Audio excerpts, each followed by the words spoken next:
Good morning. How's everyone doing today? First off, I just want to start off by saying my daughter's sick, running on no sleep, and I'm pretty sure she got me sick, so my voice sounds a little raspy. I do apologize. Um, but I figured today, I would we'd have a little discussion about all these train derailments as of late, especially the one in Ohio. It's close to home. I'm in the Cincinnati area, and they talk about it hitting the Ohio River and waterways, and it running further down, and all that other stuff. I haven't had a chance to dive into it too deep just yet. Um, so maybe we'll take a little bit of time just to look into it. I know what a lot of people are gonna say. Oh, it's conspiracy theory and stuff, but how do you guys feel about it? It's a little strange with all these different derailments all over the place, right? Or is that just me that finds it a bit odd? I'm trying to get my stuff set up here. I normally we'll also be playing a little bit of video games as well, you know what I mean? But first things first, let's start it off on the right foot, huh?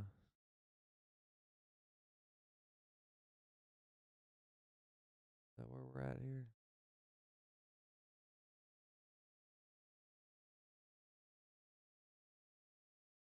What's going on here? We got two of them. We got two of me. Get rid of that then, What do you think? Um, as you guys that don't know, you can always transform, hit the screen. My big ass head gets in the way, just let me know. Uh,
do a little research into the chemical that is out and about.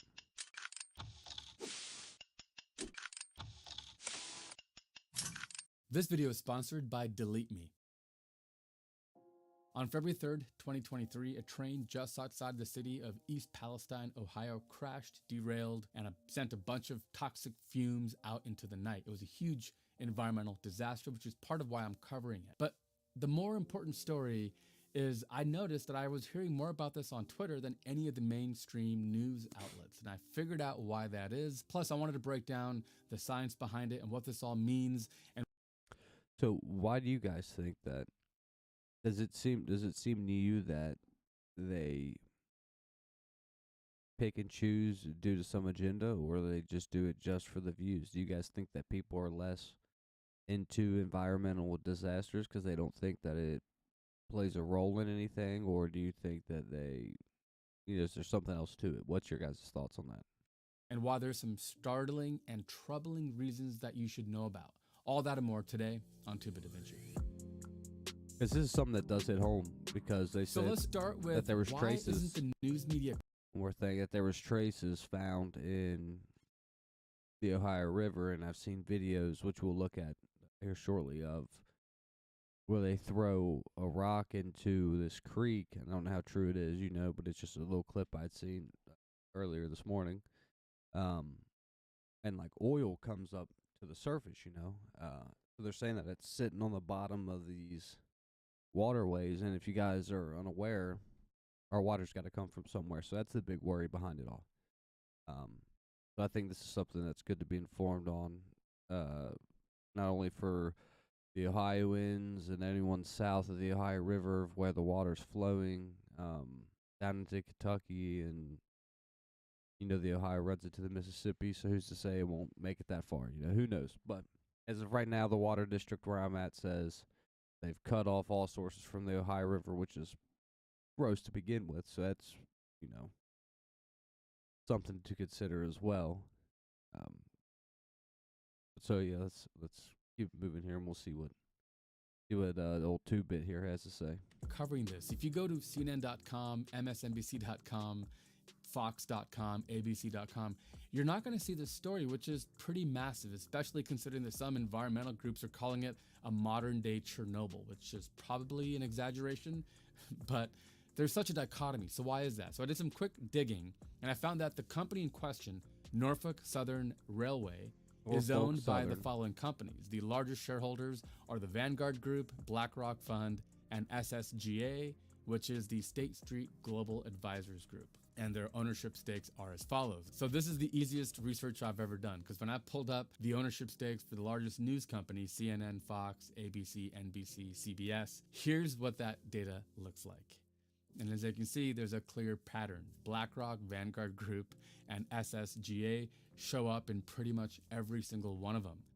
Wow. So let's start with all that we know so far and how we got here. Starting with the who. The Norfolk Southern Railway is a Class 1 freight railroad in the U.S. and was formed in 1982. They operate 19,420 route miles here in the U.S., mostly on the eastern seaboard and Washington, D.C. As we mentioned, on February 3rd, one of their trains derailed just outside of East Palestine, Ohio, a town with about 5,000 people in it. Hundreds from nearby cities and areas that were affected were evacuated because they did a forced depressurization, a forced explosion, if you will, where they released some of the vinyl chloride on purpose to prevent it from catching fire and blowing up catastrophically. It's the equivalent of emptying a big tank with a small spigot versus having the entire thing ignite all at once. And the plumes from this event spread across the sky in the region and left safety workers and other people with lung issues, red eyes, and all kinds of health reasons, and that's why there was the mandatory evacuation. So what's been done so far? Well, in a press release on February 13th, the company said that it donated $1 million to more than 700 families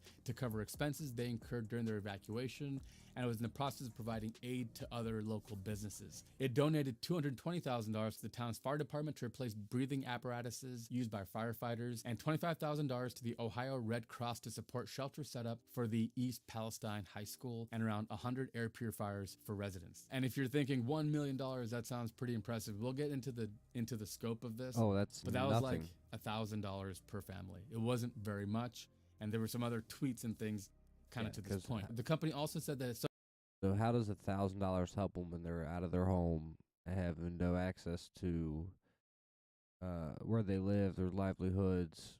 I mean, you're spending that in 1 week at a hotel, damn near, on top of food, and all the other necessities. So that's kind of they try to build it up more. Then they donated it to the Red Cross rather than give more to the families, which I never understood. Right, they're giving it to this charity that's going to then give that stuff to the families rather than, like, how much do they get?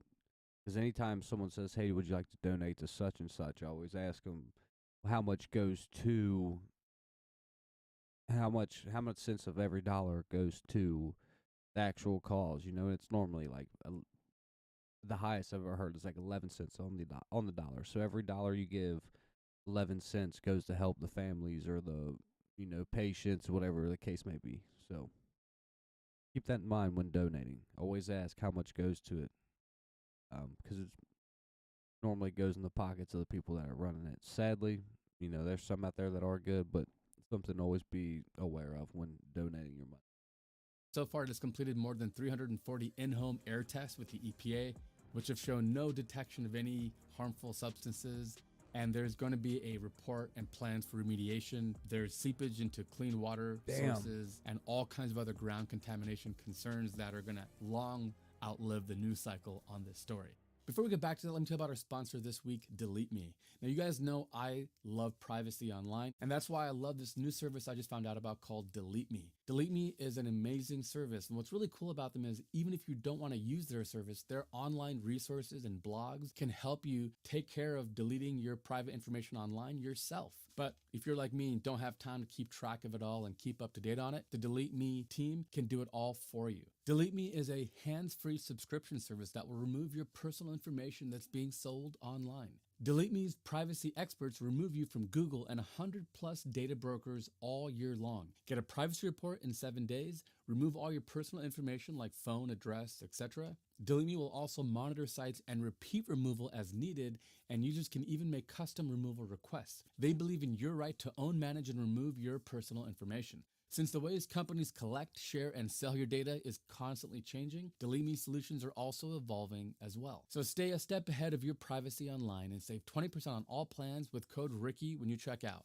Links in description. Huge thanks to Delete Me and you for supporting the show. So next up, and I think this is where we're going to spend a little bit of time talking about this, especially when it comes to my analysis at the end, so stay tuned for that. But let's talk about the train. It was a 150 car train, 3 locomotives up front and 150 cars, and it was headed from Madison, Illinois to Conway, Pennsylvania. Michael Graham, a member of the National Transportation Safety Board, the NTSB, said the train was carrying 141 load cars, 9 empty cars, and 3 locomotives which were used to pull the train. Graham said that there were 3 employees for Norfolk Southern working this route, an engineer, conductor, and a conductor in training. They were all interviewed and none of them were hurt in the event. And finally, security footage captured in Salem, Ohio, around 20 miles west of East Palestine before the derailment showed sparks or flames under at least one of the cars in the train. These train cars can be about 60 feet long, and in this particular case, there were 150 cars in total. That means this train was over 9,000 feet long, nearly 2 miles in length. Now, these trains were That's DOT, insane. Department of Transportation, 111 tank cars. About 70% of the cars used in the U.S. are of this type. They carry non-pressurized fluids, typically around 30,000 gallons, and can weigh about 198,000 pounds each. The NTSB said that 38 trains came off the tracks, with fire damaging an additional 12 cars. But of all of this, 20 of the cars were found to have harmful chemicals, explosives, and other potentially hazardous and risky cars. The NTSB is investigating this. The NTSB is the same organization that investigates all airline crashes. They're really good at what they do. They're very comprehensive and thorough, and a full investigation is going to take 18 to 24 months, but a preliminary report will be available in about 4 to 6 weeks, likely sometime in March 2023. In a quote from the NTSB, they said, "We have obtained 2 videos which show preliminary indications of mechanical issues on one of the rail car axles. This is known as a hot box, which is a term used for when a wheel bearing overheats on a rail car. In this case, the overheating led to a fire which led to the derailment." Former state representative Bob Hagan retired in 2021 after 50 years in the railroad industry. He says there are hot box detectors that alert conductors to stop the train. "We have now technology that can interpret any time a wheel is hot through that, and it would go via the radio where the engineers would be running the train. The conductor, of course, would be sitting next to them." From the NTSB, Graham says that the train did drive through one of these detectors shortly before the derailment, and that the crew did receive a wayside detector alert shortly before the derailing, indicating a mechanical issue. Then an emergency brake application was initiated. However, the train was not able to stop in time. In a viewer video, you can see a wheel on fire as the train was moving just moments before it derailed. The takeaway here really is all the emergency procedures were followed. There were detectors to pick up on this sort of thing, although how frequently they were placed, how quickly the detection occurred, those are probably still going to be questions that are outstanding, but the right course of action was taken. The problem is 150 cars that can each weigh 198,000 pounds weighs a ton, and the resulting inertia means that the trains are going to be very hard to stop. It could take dozens of miles to come to a complete stop. And in this case, it just wasn't quickly enough. Hagan says that in his 50 years on the job, he's only gotten about 10 hot box alerts, which had to then result in a stopped train. He believes cutbacks on railroad jobs are partially to blame for this situation, like the ones that we saw here in East Palestine. When I was working on the railroad, you would have 100 cars, which would be about 1 mile. They've doubled those up, sometimes tripled those. So now you have trains that are 3 miles long that are impossible to look out the back window when you're going around a curve to see if anything is on fire. I think you're starting to sense where I'm going to go with this. Let's do a quick recap of the various chemicals that were confirmed by the NTSB to have been in the incident. The first is vinyl chloride, a highly flammable, colorless gas used when making plastics that are known to be carcinogenic. Here's the chemical equation for vinyl chloride. And by the way, this is largely used to produce PVC pipe, the white pipe you have in your backyard irrigation and other things. It's a wonderful thing. It's UV resistant, waterproof, weatherproof, and does a really good job of handling pipes. But the production of this chemical is pretty dangerous and highly flammable. There were also cars known to be containing butyl acrylate, a flammable clear liquid used in making paints that can cause irritation to the eye, skin, and respiratory system. There is also ethyl acrylate, ethylene glycol monobutyl, and isobutylene. Two really big problems around this is the formation of hydrogen chloride and phosgene. Again, hydrogen chloride is HCl, which is the formation of hydrogen, which is found in water molecules and dew in the air, and the chlorine from the vinyl chloride solution. And this is a dangerous compound that when mixed in a solution of water becomes hydrochloric acid. The bigger problem is phosgene, which has the following chemical composition. There's a carbon element bonded with a double bond to oxygen and 2 chlorines. This is a really big deal because this is actually used in World War I as a chemical weapon. And so while it's useful as a precursor for polyurethanes and polycarbonate plastics, it's really, really dangerous. And like I mentioned, World War I was responsible for over 80. So some of the chemicals on there are just basically poisons whenever they mix. So, and I'm not sure if one of those are the ones that spilled, but I'm sure this man's going to dive into it. 85,000 deaths. So this is not something you want to be messing around with, especially because it's a heavy gas, which means it sinks down closer to the ground, which is one of the ways that it was hurting people in the trenches during World War I. Some say that this is potentially one of the worst land-based environmental disasters in recent U.S. history, easily making it the top 20 list, putting it along the likes of other disasters like the Exxon Valdez. This, in a lot of ways, is kind of a startling reminder of the cost for this modern life of ours, right? We mentioned vinyl chloride is used for a lot of really useful applications that we rely on all the time. So are all the chemicals in our lives, but they are very, very dangerous and bad things have been known to happen. There have been numerous issues, like there was a plant that exploded in Akron, Ohio, the Bhopal, India gas leak, which left 16,000 dead and 500,000 people affected. And there were similar things in Beirut, Lebanon, in China, in Texas, when a fertilizer explosion caused some serious illnesses and death. This is one of those things that we don't think about all that often, the human element to this. But yeah, this I think is going to really shine a light on just how challenging and dangerous some of these chemicals are, and maybe that we should take greater care in transporting them. So a huge chemical leak of some very dangerous, very harmful things that were being transported via train, which was caused seemingly by a bad bearing in a wheel. Now, we don't know for sure, and that's why the NTSB is so thorough. These guys, I know it's tempting to just jump out and blame bad maintenance or something, but honestly, at this point, we don't know for sure. It could be other things. For example, an engineer.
you're a music maker shopping for gear online, Sweetwater.com is the place for you.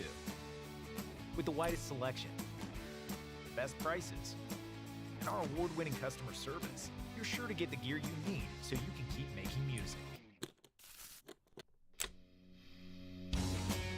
Sweetwater.com, the best place to buy gear online.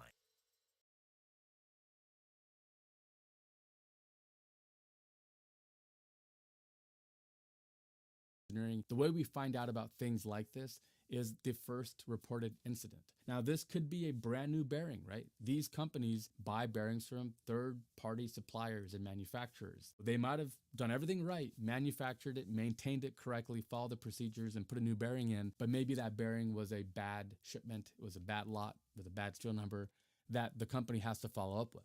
If this was a car and this happened, you take your car back in, they would figure this out, call the company, and then issue a recall, and other cars that were affected from this lot, maybe there was a new manufacturing plant, maybe they changed their supplier for aluminum or some other metal, who knows, right? But the point is, this could have been a problem with the supplier, or it could have been bad maintenance. Maybe they didn't take this apart, clean it all out, and re-grease the bearings. Maybe that was why this happened. At this point, we don't know. So I think we have to remember before we start casting blame, it's important to get all the data because the NTSB will do an entire metallurgical study. Even though this has been contaminated, they're going to be able to figure out as much as they can and give us the findings. So that's what we know so far. Now let's get into some of the analysis of why I'm covering this story. First of all, I thought it was really odd that the news wasn't covering it. Go to MSNBC.com or ABC.com. This isn't really listed anywhere. Fox has one story on it, but even then they're blaming Pete Buttigieg for some reason. It's not really about what's happening here. It's all very political, and it's a shame that this is what the news has come to. So I don't really watch a lot of news, but I wanted to cover this from the engineering perspective. One really startling thing I came across while researching this video was that in 2020, President Trump approved legislation to allow people to transport liquid natural gas via railroads through dense urban areas, right? And this is a problem because liquid natural gas is incredibly energy dense and very flammable. And 20 train cars of liquid natural gas would have the same explosive capacity as the bomb we dropped in Hiroshima. And that would be running potentially through your backyard. That, I think, really gets me at my core, and that's why I wanted to cover this video. Now, President Biden has tried to reverse this to prevent natural gas from being shipped this. Didn't he just say something about it being political and then it's sad because that's all it is? Then he immediately started diving into politics. Is that what happened? And that's why he said he wanted to cover it? Way over train, but nothing so Strange. far has happened. When I think about the story, the most heartbreaking part is the poor innocent people who've been suffering from this, who live in East Palestine and other neighboring regions. They didn't agree to have these horrible chemicals being shipped through their backyard. And this is horrible if it happened anywhere, but East Palestine has a small population of only 5,000 people. Just 50 miles away, if this had happened closer to Pittsburgh, we'd be talking about a population of 300,000 people and 1.7 million people in the larger urban area of Pittsburgh. And this would be a completely different story. Now, before I reveal what I think the biggest problem here is, let's talk about some other news that was happening just a few months ago. Back in November, we almost had a crippling railroad worker strike in November 2022 because they were demanding higher pay and sick days, paid sick days. Now, while they did receive a 14% pay increase to avoid striking, they didn't receive the 7 days of paid sick leave each year that they were asking for. Now, there's a lot of political views here, and you're free to have your own. Leave them in the comments below. We're happy to have some good, healthy discourse. But 7 days of paid sick time a year sounds very reasonable for critical employees, people who perform jobs that put other people's lives in danger. If a train derails because someone was sick and had a head cold and wasn't paying attention, what on earth are we talking about? 7 paid days of sick leave? Honestly, I think I would have gone with the paid sick leave over the 14% pay increase. For Union Pacific, another major rail operator, and we're going to talk about them because they just posted their earnings, so we have some more information about them. They were affected by higher wages, but it was very small compared to their real large cost difference in 2022, which was rising fuel prices, which increased prices by $1.4 billion up to $3.4 billion. But before you feel too bad for them, their net income, this is Union Pacific, not Norfolk Southern, but this is the data that we have, Their net income rose to $7 billion, a 7% increase in 2022. They're doing just fine. Norfolk Southern What? Railroad, the company that operated the crashed train in Ohio, has their earnings call in the very near future. So you might want to look into that and see how they're doing as well. Now, all of this data and all these pieces of information come together for what I think is the really important piece of the puzzle here. These companies are cutting employees. For example, at the height of railway employees, the US had about 1 million railroad workers. We're now down to around 200,000, a fraction of that, and the lowest number it's been in for years. Why does that matter? Wow. Well, I think it really has to do with what went on here. We had a train. So do you guys see that graph, right? This is their employees. This is the revenue per employee.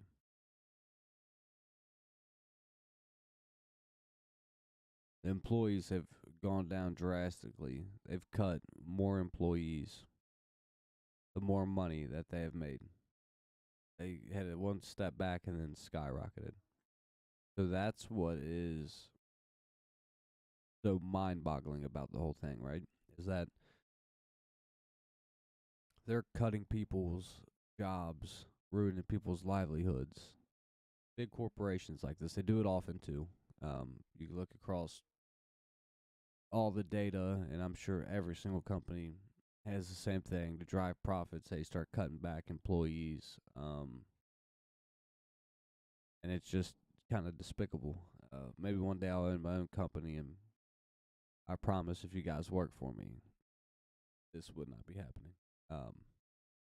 But just kind of that's kind of the era that we're in right now. Greedy corporations, you've seen it all through COVID and everything, crushing money while everyone else is struggling. Nothing new. Does that matter? Well, I think it really has to do with what went on here. We had a train with 3 locomotives pulling 150 cars. And of those 150, 20 were dangerous. They had harmful chemicals and explosives and flammable materials. That means that 130 were safe. What if we took those 3 locomotives, we broke them up, and we had 2 locomotives pull the 130 safe cars, and we had 1 locomotive pull the 20 dangerous ones? Is that crazy? Well, here's why that matters. If you were only pulling 20 cars, that's a lot shorter of a stopping distance. What if you had a lead car out in front beyond the stopping distance of that smaller train that could detect any obstacles or fouling of the tracks or any other things that might cause issue and report back to the main train to come to a stop? We need to take chemicals and the transportation of chemicals way more seriously. Why were those 20 cars mixed in with 130 others? You know how long that stopping distance would be? Well, a cynical answer is what I'm describing would require at least twice as much staff, right? You'd have to have the 2 locomotives with the engineer, conductor in training, and you'd have to have another set on the other train. And if you had a lead train for the other one, we're talking even higher. Odds are that the cost would go up. But these companies are making healthy profits, and I think these companies probably have to take greater measures to protect very harmful and dangerous payloads, especially when you consider that they're running through a lot of America or a lot of the world. Imagine if this happened where you live. If this happened in my backyard, a couple of miles from where I live, there is no depth to the anger that I'd be feeling right now. I have 2 young kids. There was a story that I was reading which was heartbreaking, that there was a mother and father that didn't want to come home because they had a 7-month-old baby and they were afraid of what they might be breathing in. We need to talk about this and figure out how we could do a better job. The news isn't reporting it very much. And I think this is one of those watershed moments when there's going to be a lot of lawsuits. I think a lot of the people that live in East Palestine are going to be filing lawsuits for this stuff, and for good reason. I think they should. There's going to be larger reform, and I think that's part of why the news media companies that are owned by the same companies that own the railways don't want us to know about this. The other thing too is these companies in the US, like the railroads, are notorious for just being pure profit machines, meaning they don't invest in research and development, right? If you want to cut cost and have greater profit, one of the easiest ways is to cut people. People are very expensive. They're one of the most expensive parts of any company. But the problem is you have to replace them with automation. You need better systems. You need more research and development. How much money do you think this company is spending on R&D? R&D goes to the engineers and scientists, the smartest and most valuable members of any organization. That money would allow you to have maybe automated systems that could detect temperatures and signal relays and do other things. But there's so little of that. In fact, looking at a train in the US is like looking at a postcard from like the 50s. They're ancient. They look like a relic from a bygone era. I spent time in Japan recently, and the trains in Japan are cutting edge. The Japanese are obsessed about trains. They love them like we all did as kids. I couldn't tell you why we don't spend more R&D to make trains safer. It's possible. We can make trains that are hybrid diesel electric powered with solar panels over the roof.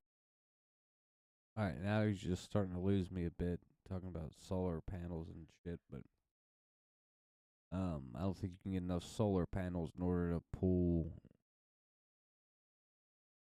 all of this for as far as the damn eye could see, miles of it.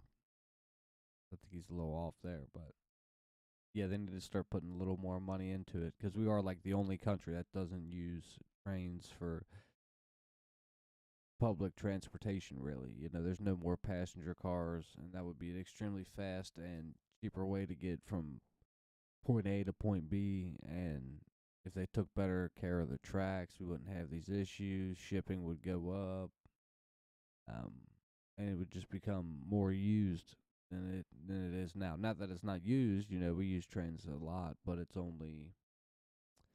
could just be better, right? We're so, like he was mentioning there, we are so outdated compared to every other country damn near in the world when it comes to our rail systems. And they've been around for golly since 30s, 20s, steam engines. You know, we haven't really made too much progress in it. We're more worried about getting a new phone with a better camera rather than something that could benefit the American people. And this rare is what you're left with, a disaster. So, it's to be expected. Could you imagine a 2 mile long You curious to see how I got paid $2,317.16 this month without lifting a finger? train with solar panels on it? Talk about lowering cost. Well, you could lower your fuel cost. As we mentioned, $3 billion in fuel is what these companies are spending in diesel. What if you had some innovation? What if you run electric and solar? Try to bring those costs down and pass that money along instead of cutting jobs and at the risk of potentially putting people in danger. This is the part of the story I think that we should all be talking about, and I'm sure you'll be firing off in the comments about. The reality is, maintenance isn't sexy. Anybody can get excited about buying a new car. That's just cool and exciting, right? All the features. Do I want this package or that package? But once you own the car 6 months later, a year later, how exciting is it to do an oil change or to get the tires swapped out or rotated or balanced? It's not. That's why maintenance always falls by the wayside. And in engineering, you just can't have that. Imagine if we took this laissez-faire approach with aircraft. Luckily, the aviation rules and legislation is among the most stringent on earth. They have hardcore rules about how many flight hours before this part is changed out or inspected or greased or whatever the case might be. And I think we need the train industry to follow suit, and we need much better guidance on how to operate these trains safely. And if you think I'm overreacting and that this is just a one-off, like calm down, this isn't a big deal, you're wrong. This is the 12th incident that's happened in the US this year where trains have derailed. The 12th, we're in February, early February. 12 of them. Already. The entire country of Japan had 13 in all of 2022. And we had like 1,000 and something. That's insane. We could do better than this, and I think we have to. But if the news isn't going to report on it, I thought I would jump in, at least kind of stake my claim from as an engineer in my perspective about what I think is going on and how we can do better. There are organizations that are looking into doing better, like the Coalition to Prevent Chemical Disasters. And there's other railroad associations. So see what you can do. Leave me your comments. If you guys have ideas or things I've missed or resources I can share in the show notes and stuff, write to us. Let us know. I would love to try to get to the bottom of this even more. And again, I hope that all the people that were affected by this are okay. There's tons. Look at that.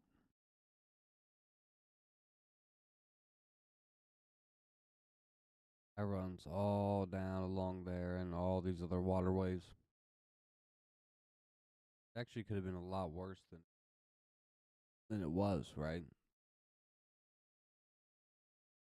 it could have been a complete nightmare. Although it's still terrible.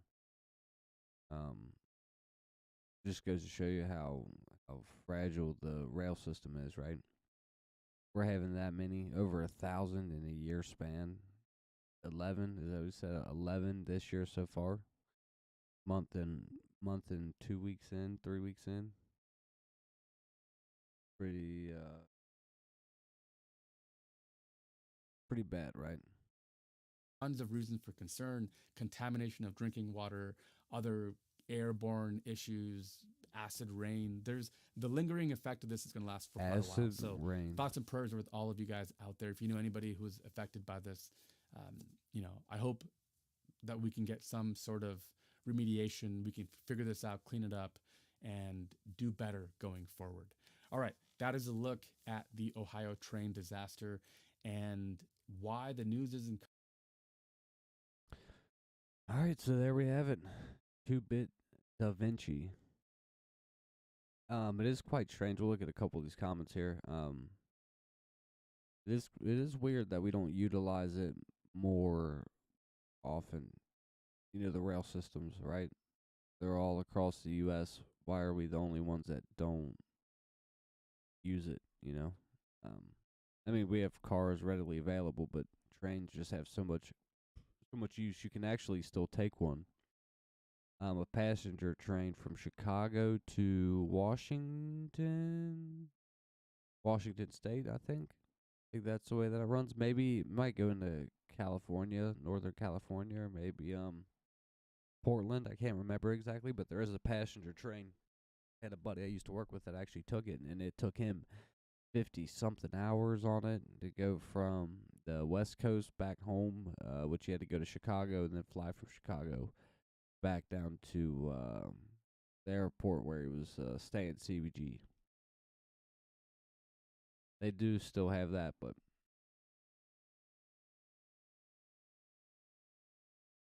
50 something hours to go across country isn't great. Compared to the bullet trains in all the other countries, they're getting there fast, damn near faster than the planes do, so.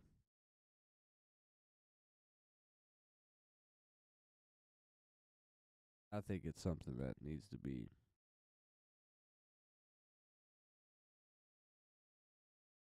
utilized a little more, But that's just my thoughts on it. I don't know. How do you guys feel about it? What's your guys' thoughts on all this weird stuff happening? Valley Adventures says, I have a unique perspective on this as my father just retired from CSX as an engineer and have been through 2 significant derailments that required evacuations. You are correct in saying that railroads are a cash cow for all investors and manpower. It's been both a significant challenge and significant cost savings. Something interesting that gets no attention is that the companies are shutting down service centers left and right, which easily could have prevented this from happening. So I guess by service centers, it's where they go to get maintenance done, upkeep, things of that nature. Another issue is the fact that rail carriers are pushing for one-man crews to increase profits. As it stands, these companies are pushing crews to the absolute limits, all in the name of precision railroading, which to me means corporate greed. Well said, Valley. And I couldn't agree with you more. That's what it is. It is corporate greed. They can give whatever fancy name they want, but we're not. We're no fools, right? All right, there's one of those things where you don't listen to what they're telling you. You just use your little bit of logic, be a logical thinker. But that is pretty crazy. Let's watch the actual footage of it. Because it's pretty crazy. This is a controlled burn, but it is quite insane. Well, new tonight, a local union is responding to the controlled explosion in East Palestine. Look at that. It's the Service Employees International Union, which represents a host of the service industry workers. They released a statement saying, quote, the aftermath of the derailed Ohio train has had catastrophic impacts on the Palestine community. And it doesn't end there. They say the EPA confirmed that vinyl chloride from this train entered the Ohio River Basin, which of course is a major water source. The union went on to say, quote, this crisis puts Local 1 members from Indianapolis to Cincinnati in danger. And the worst part of this, Cincinnati, that's where it I'm was at. preventable. We reached out to Norfolk Southern, who did not provide a response. And that's far, right? East Palestine to Indianapolis, all the way to Cincinnati. You know. So like, let's take a quick peek here.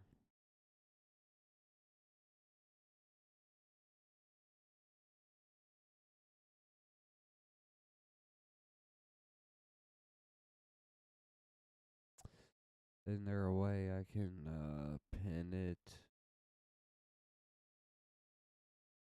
We'll just do it this way. This tiny, tiny little bit here, right? This. Boom. That's Indianapolis. Look how far of a stretch that is. All the way down to Cincinnati as well. So all of this is being affected. I can't remember if they said Pittsburgh, but I'm sure that close it's definitely affecting them, right? Youngstown as well. Akron's probably getting some backlash as well. But with it stretching that far, that's pretty bad. I'm not sure exactly where it happened at, but just to put it in perspective, boom. You see this waterway?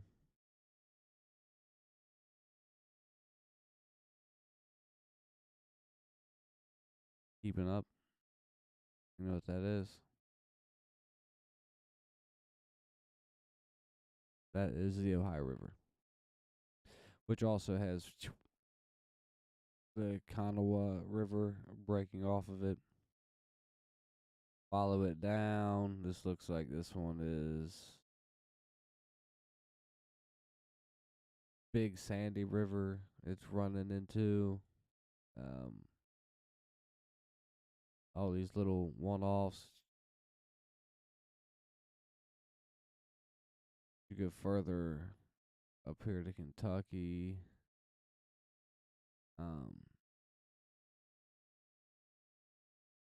Licking River. This runs off it. And just look where that runs, right? So this is going all through the cities, right? This is all city. I would assume in the city that's probably where a lot of them are getting their water source from.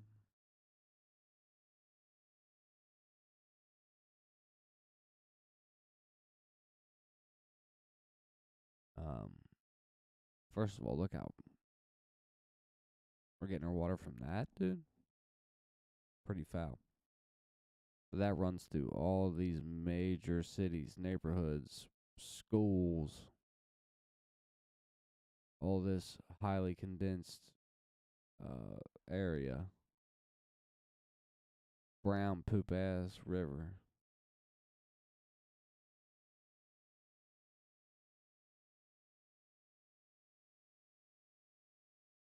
Look at that. See that? That's like normal. Look up here by Cincinnati. Look how brown it gets. See? I mean, it goes right back to being brown. There's a lot of big factories down through there. Boom, back to normal. That right there just puts it in perspective how that pollution just getting dumped straight in literally changes the color of it. Look at that change. On this map, on Google Maps. And it gets right here. Super bad. That might be worse than if we went out here to New York, maybe.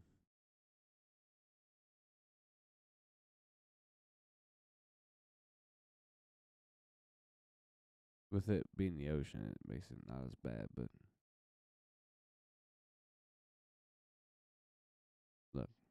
look at that.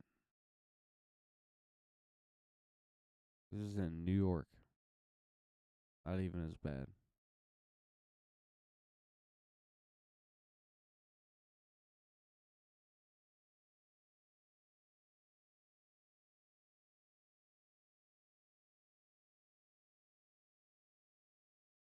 I wonder. Let's drop our little guy down here.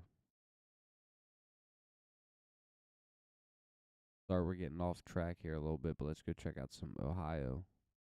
Or not Ohio, New York, my bad. It was a nice little neighborhood. And nice little house.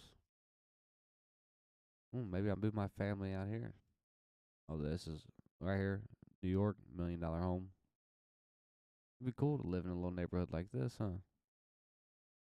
Nice house there. Big, beautiful home. Yeah, these are probably so expensive, it's insane.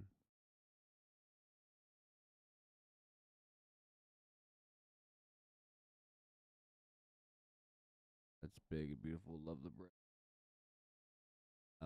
Anyway, I just thought it was strange. So I thought that we would just chit chat about it a little bit, because it is. I think it's weird. I think it's strange. And it all ropes back around to like that gentleman, that previous video we watched was saying, more so cutbacks, profit margins, greedy corporate bullshit basically is what the big issue is. With pretty much all the problems in the world, it turns out. So, Emma Henderson live in It's East sad, Palestine really. this afternoon, where Governor DeWine just spoke. Emma, what is he saying about this? Well, the governor is saying that it is absurd that this train that traveled through East Palestine and ended up derailing was never labeled as hazardous, so no one was notified that hazardous materials were on board until the derailment. And now business owners are clearly cleaning up hazardous material.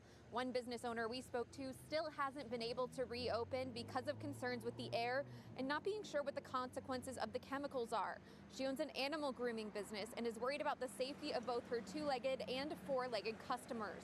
Plus, she's having to trash every other piece of inventory she has, and that includes more than $1,200 of dog cookies. Garbage. It's got to go in the garbage. It's just not worth it. So I care about animals. I'm not going to risk their lives. Garbage. Because I have no idea what it'll do. I have no idea what it's doing to me. Like, as soon as Good. you I guys leave, I'm respect out you, of here honey. because my eyes are burning. So, but I need to get in here to somewhat clean. Damn, is that bad? Her eyes Now are she's burning. hoping to says. open up next week if her air and water testing comes back at safe levels. And coming up at 5, we spoke to a local florist on what's supposed to be the busiest day of the year for them, but they had to close until today. Betsy, Jay. Wow. Emma Henderson live from East Palestine. Emma, thank you. We're going to stay on this story.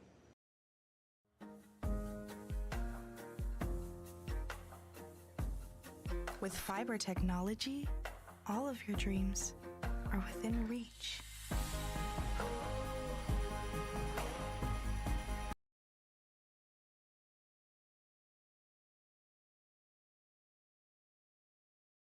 I want to see Now some to the footage continuing of concerns over a major chemical aftermath, spill in eastern Ohio caused by a train derailment. Another train derailed outside Detroit today. Early reports found that one of the cars that Another went one off the tracks outside, did have hazardous Detroit. materials, but chemicals did not leak out. But in Ohio, anger and anxiety are running high nearly 2 weeks after the incident there. Frustration, fear, and unanswered questions Wednesday night in East Palestine, Ohio. I think most of the residents here are concerned that they're going to sweep this under the rug. You know, we've got dead fish in the streams. We're gonna back that back for a second. I gotta go get something to drink. My mouth is so dry I can barely keep talking here.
Most of the residents All here right, let's let it are run. concerned that they're going to sweep this under the rug. You know, we've got dead fish in the streams. There's a lot of reports of pets and animals dying. And, you know, we just want to make sure that we're taken care of here. Residents worried about the danger of returning to their homes, given the potential long-term effects of toxic chemicals in the air, soil, and water following that fiery train derailment. That's with evacuation orders lifted last week. No one was injured in the derailment, but as the cleanup continues, there are more questions about the chemicals released into the environment, including vinyl chloride, linked to cancer and known to cause dizziness, headaches, and other short-term symptoms that residents have complained about. Many now worried about the effect on the community's children. My grandkids are only 6 months and 2 years old, so I was very concerned with them growing up in this town, what they'll have to endure. State officials insist that tests done by the EPA and others show the air is safe to breathe and the water is safe to drink. But some residents say they aren't convinced. I honestly feel that the police department, the fire department, all the first responders, they don't have the answers to give us because I don't think they know. Afternoon, everybody. Earlier this week, Ohio Governor Mike DeWine was asked if he would feel comfortable returning to his home if he lived near the site of the derailment. I think that I would be drinking the bottled water. I would be alert and concerned, but I think I would probably be back in my house. Notably missing from last night's community meeting, the company that owns the trains that derailed, Norfolk Southern.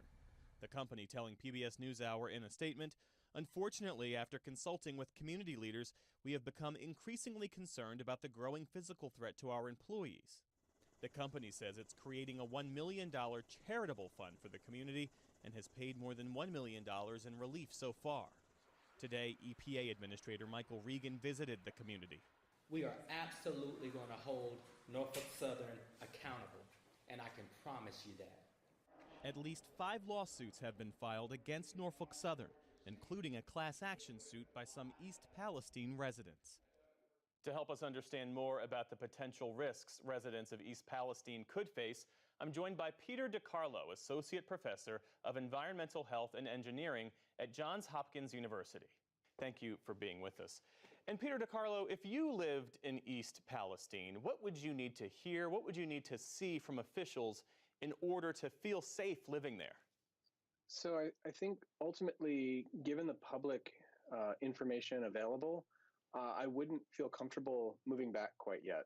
And what I'd need to see is evidence that there are no more emissions coming from the accident site and that the inside of my home was safe to be in. And so I haven't seen data that suggests that either of those things are true yet. And for me, with 2 small children, I would certainly not want to move back at this point. The EPA is not providing that data, or the data that you're seeing does not suggest that it's safe?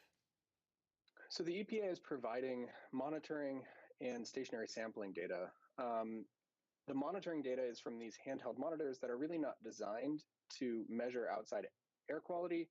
I believe these are also the instruments they're using to screen people's homes and let people know that it's safe to move back.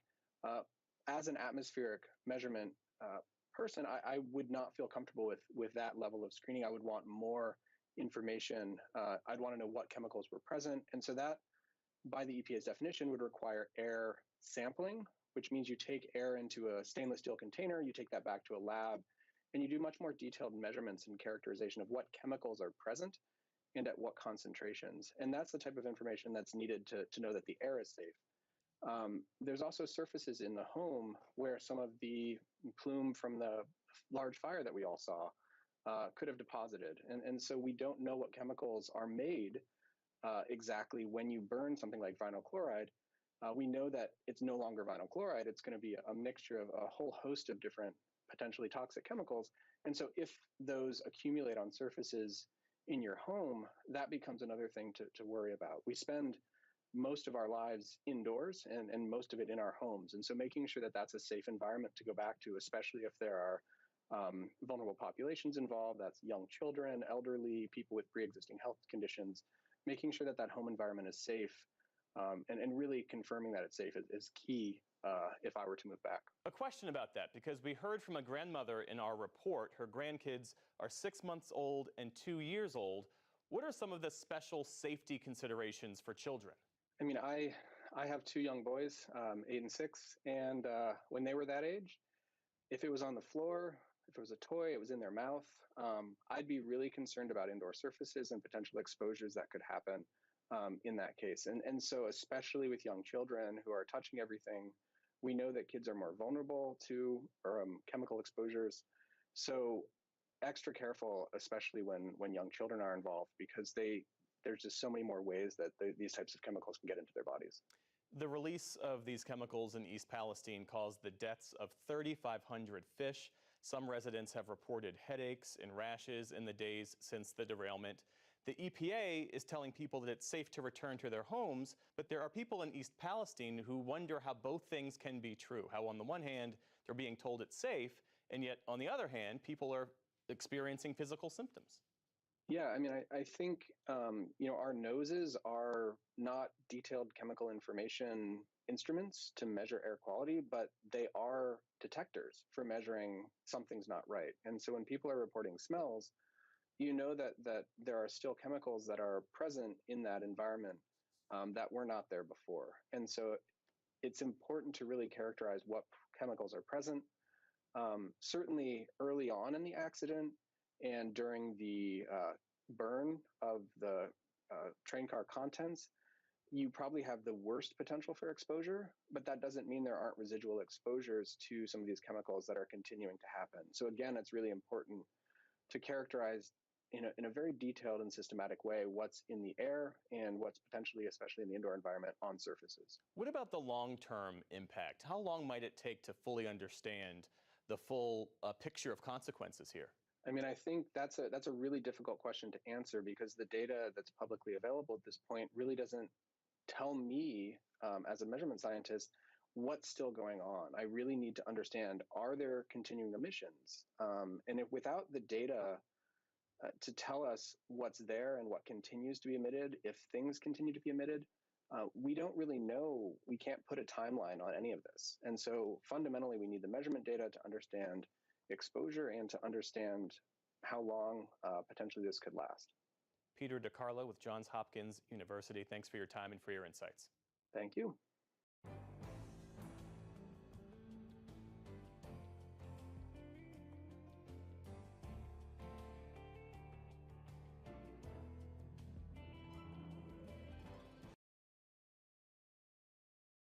This is Democracy Now!, democracynow.org, The War and Peace Report. I'm Amy Goodman with Juan Gonzalez as we turn to Ohio, where residents of East Palestine are living the real-life version of the Oscar-nominated Netflix movie some helped make when they were extras in that film. This is part of the trailer for White Noise, about a suburban community that faces a so-called airborne toxic event after a train wreck causes a chemical leak.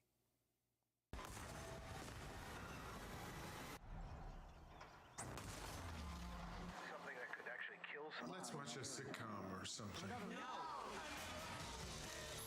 They're calling it the airborne toxic event. It won't come this way. Will we have to leave our home? Of course not. How do you know? I just know. Okay, what if it's dangerous?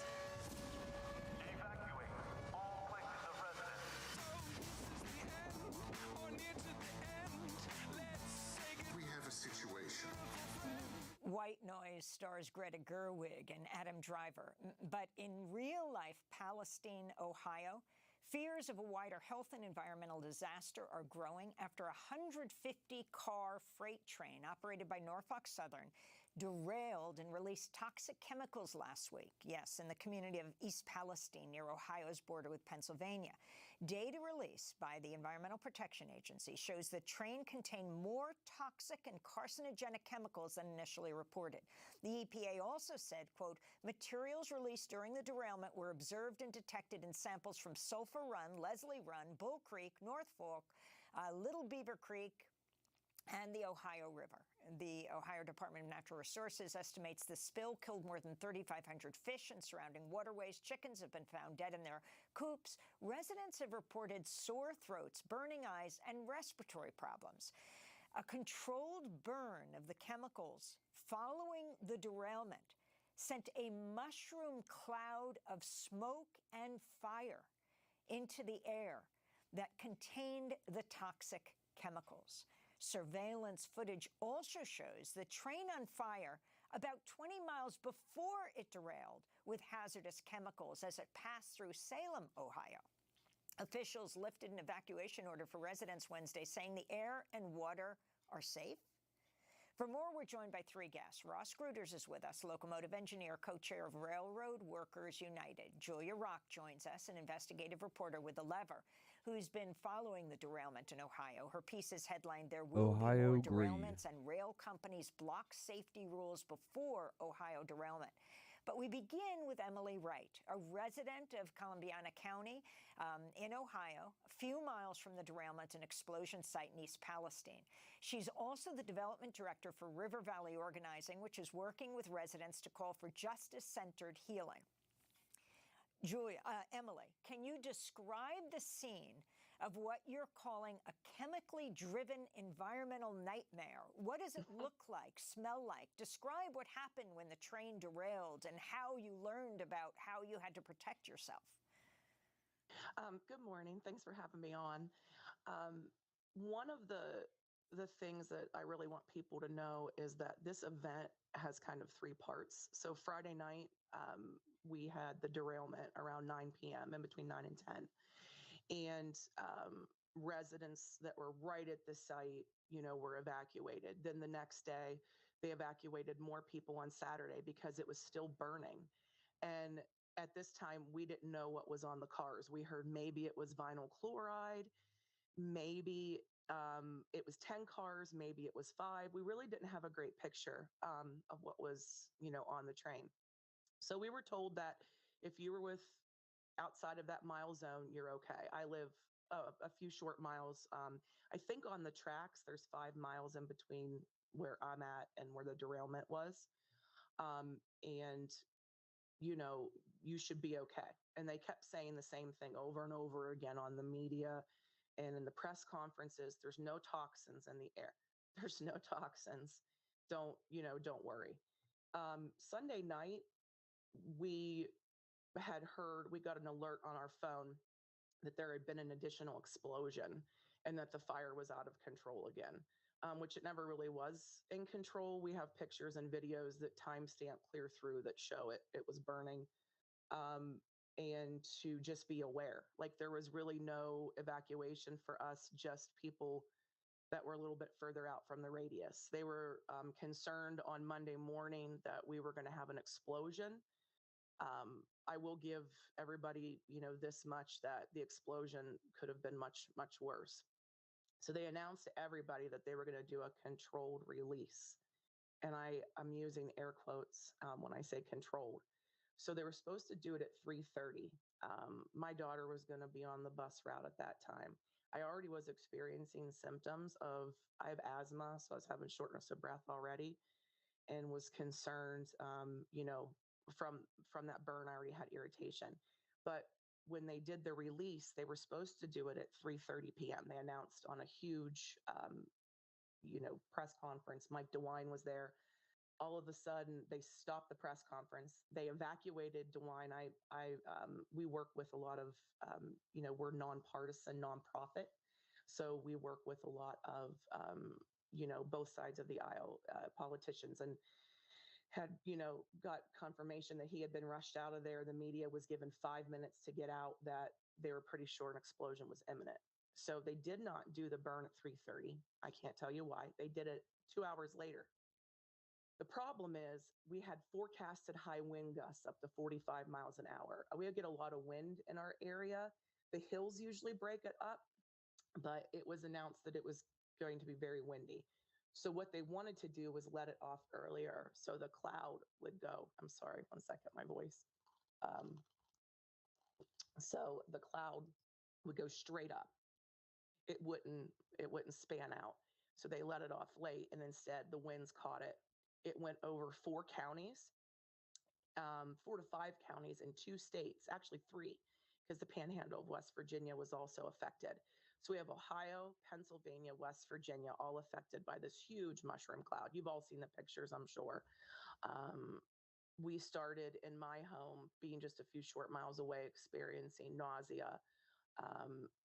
Sorry to be explicit, but diarrhea. My father has bilateral asbestosis from working in the mill. So these industries are killing us in more than one way. And he could not breathe well. And, you know, I wanted to evacuate. We had family that was telling us to come, but then there was this massive shelter in place order put down. Do not be out if you don't have to, shelter in place. In the same breath, we're hearing on a press conference and on the news, this is out of an extreme abundance of caution. There's no toxins. There's no toxins. There's no toxins. There's no toxins. That's all we kept hearing. But the only thing I really want to highlight, and I'm sorry if I'm going on too much, is what we found out through the org. We've been on the ground talking with people. We're actually investing. Our offices are in East Liverpool, Ohio, which is just a little bit south of East Palestine. But we have a lot of members of our org that live like me in and around East Palestine. So we've invested in the community and are bringing on a couple organizers that are right outside the front door of the derailment.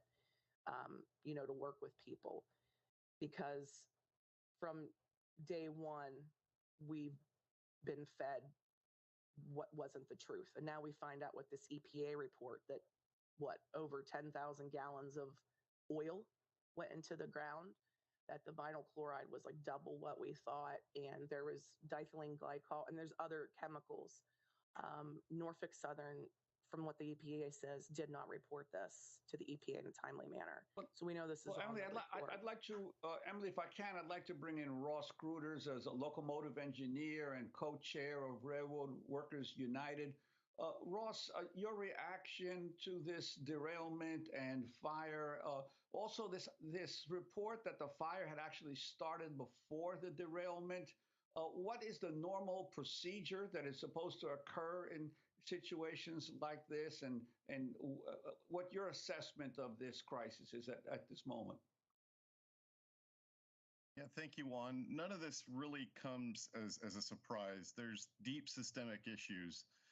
You talk about the normal response to an event like this. This isn't a normal event.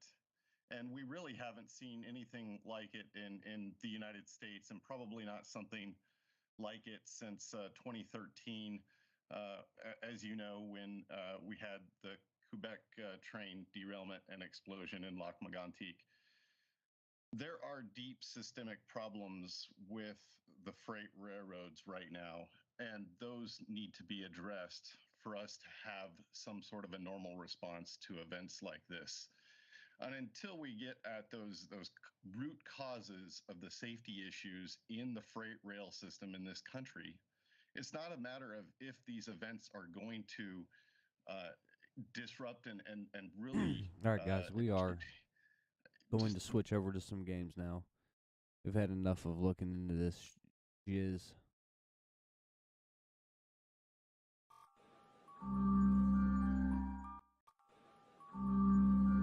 The old intermission, eh?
Got 64 games on my wish list. My God.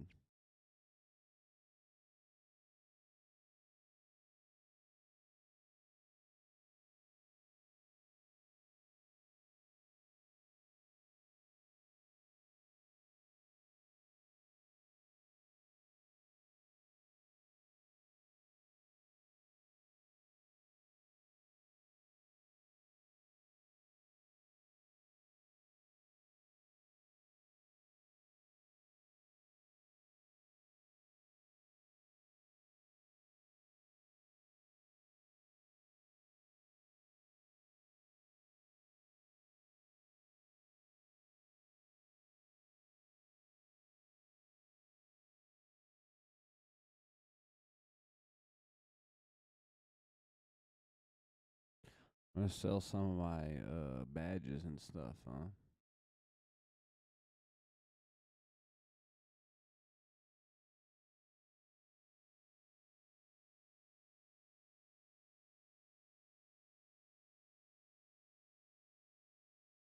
Market listing holds.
I'm turning everything into gyms, dude.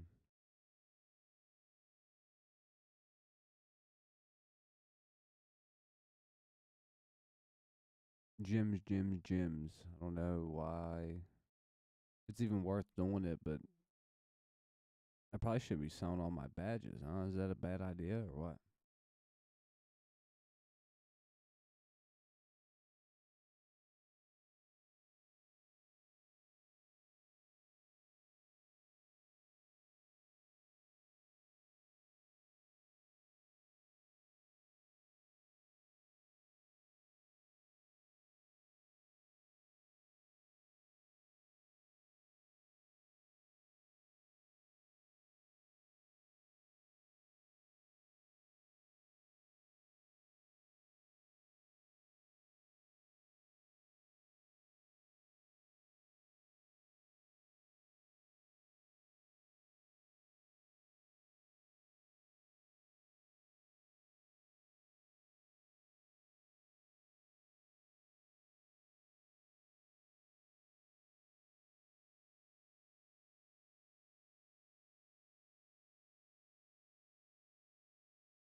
Does anybody actually buy badges, or is it, you know, 202?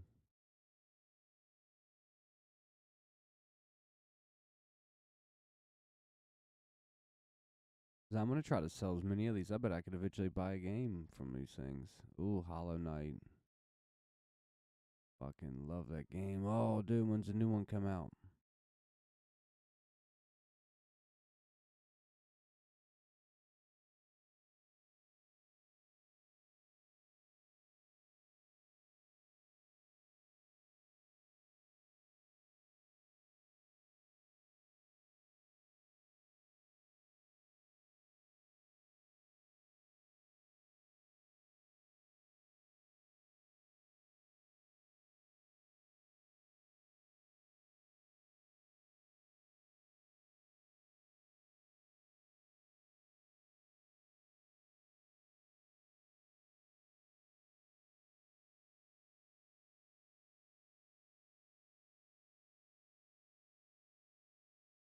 Human Fall Flat. That was a pretty good one. I actually enjoyed that one. House Flipper's great. Nice laid back game. Maybe I should play that, huh?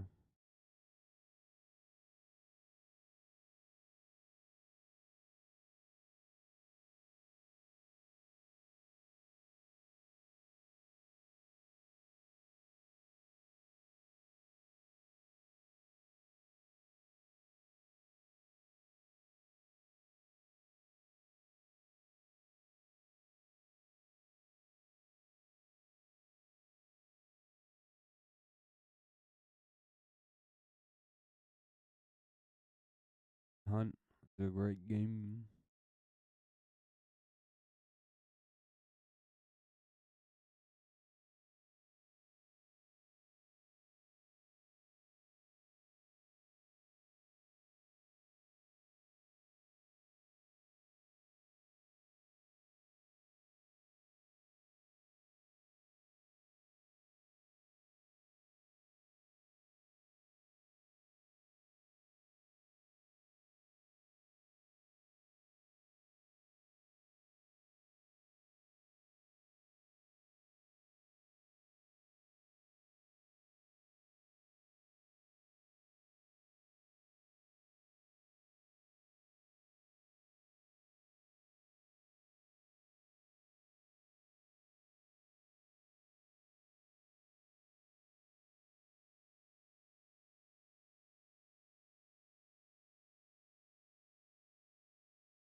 I bet I'm just going through all my Steam points right now.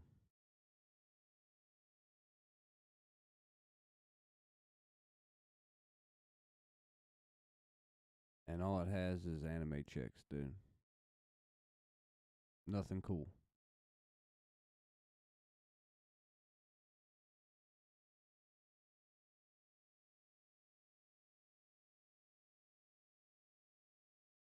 Wow. Literally all it has. It's insane. Some of them are pretty cool, though. Give like a cool aesthetic.